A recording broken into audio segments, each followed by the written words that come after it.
Catéchisme de l'Église catholique, le sacrement de l'Eucharistie, mémorial sacrificiel du Christ et de son corps l'Église, suite.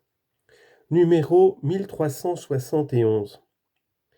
Le sacrifice eucharistique est aussi offert pour les fidèles défunts qui sont morts dans le Christ et ne sont pas encore pleinement purifiés, pour qu'ils puissent entrer dans la lumière et la paix du Christ. Citation de sainte Monique, d'après les Confessions de saint Augustin. Enterrez ce corps n'importe où, ne vous troublez pas pour lui d'aucun souci. Tout ce que je vous demande, c'est de vous souvenir de moi à l'autel du Seigneur, où que vous soyez. Et encore de saint Augustin dans les Confessions. Ensuite, nous prions dans l'anaphore. Citation de saint Cyril de Jérusalem. Ensuite, nous prions dans l'anaphore pour les saints pères et évêques endormis, et en général pour tous ceux qui se sont endormis avant nous, en croyant qu'il y aura très grand profit pour les âmes, en faveur desquelles la supplication est offerte, tandis que se trouve présente la sainte et si redoutable victime.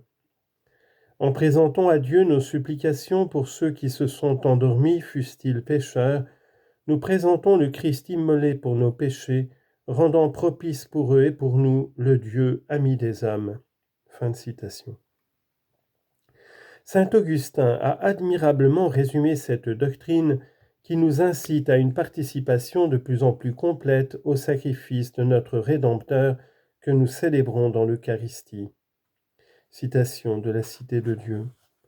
Cette cité rachetée tout entière, c'est-à-dire l'assemblée et la société des saints, est offerte à Dieu comme un sacrifice universel par le grand prêtre qui, sous la forme d'esclave, est allé jusqu'à s'offrir pour nous dans sa passion, pour faire de nous le corps d'un si grand chef. Tel est le sacrifice des chrétiens. À plusieurs, n'être qu'un seul corps dans le Christ. Romains 12, verset 5. Et ce sacrifice, l'Église ne cesse de le reproduire dans le sacrement de l'autel, bien connu des fidèles, où il lui est montré que, dans ce qu'elle offre, elle est elle-même offerte. Fin de citation.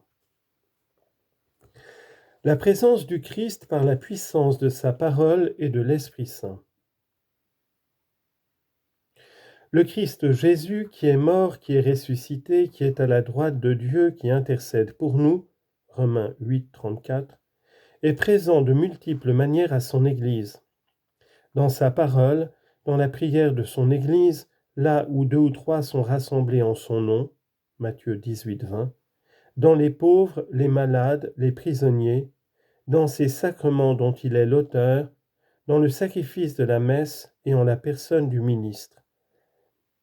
Mais au plus haut point, il est présent sous les espèces eucharistiques. Le mode de présence du Christ sous les espèces eucharistiques est unique. Il élève l'Eucharistie au-dessus de tous les sacrements et en fait comme la perfection de la vie spirituelle et la fin à laquelle tendent tous les sacrements, comme le dit saint Thomas d'Aquin.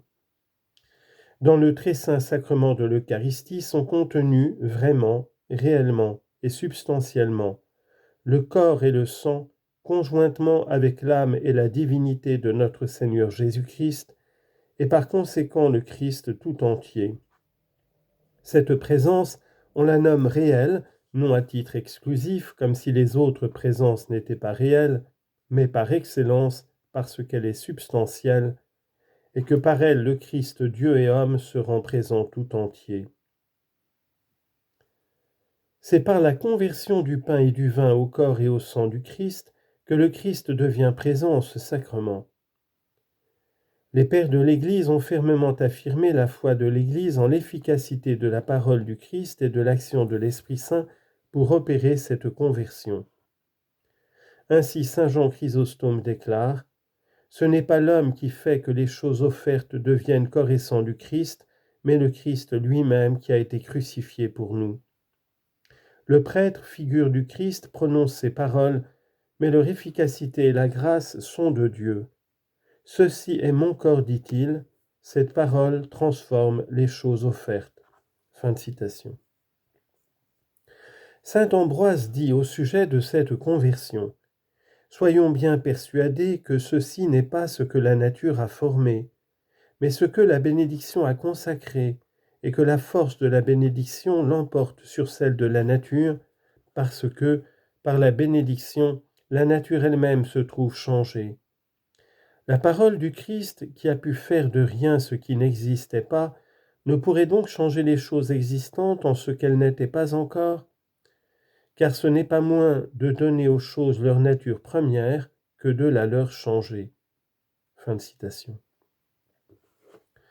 Le Concile de Trente résume la foi catholique en déclarant: « Parce que le Christ, notre Rédempteur, a dit que ce qu'il offrait sous l'espèce du pain était vraiment son corps, on a toujours eu dans l'Église cette conviction que déclare le Saint Concile de nouveau: par la consécration du pain et du vin s'opère le changement de toute la substance du pain en la substance du corps du Christ notre Seigneur, et de toute la substance du vin en la substance de son sang. Ce changement, l'Église catholique l'a justement et exactement appelé transsubstantiation. »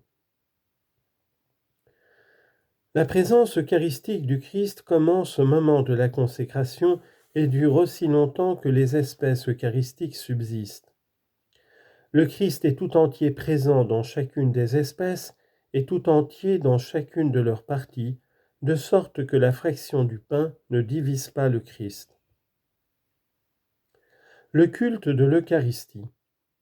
Dans la liturgie de la messe, nous exprimons notre foi en la présence réelle du Christ sous les espèces du pain et du vin, entre autres, en fléchissant les genoux ou en nous inclinant profondément en signe d'adoration du Seigneur. L'Église catholique a rendu et continue de rendre ce culte d'adoration qui est dû au sacrement de l'Eucharistie, non seulement durant la messe, mais aussi en dehors de sa célébration, en conservant avec le plus grand soin les hosties consacrées, en les présentant aux fidèles pour qu'ils les vénèrent avec solennité, en les portant en procession.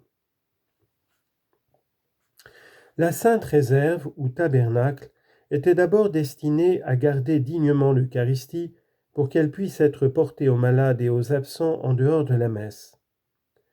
Par l'approfondissement de la foi en la présence réelle du Christ dans son Eucharistie, l'Église a pris conscience du sens de l'adoration silencieuse du Seigneur présent sous les espèces eucharistiques. C'est pour cela que le tabernacle doit être placé à un endroit particulièrement digne de l'Église.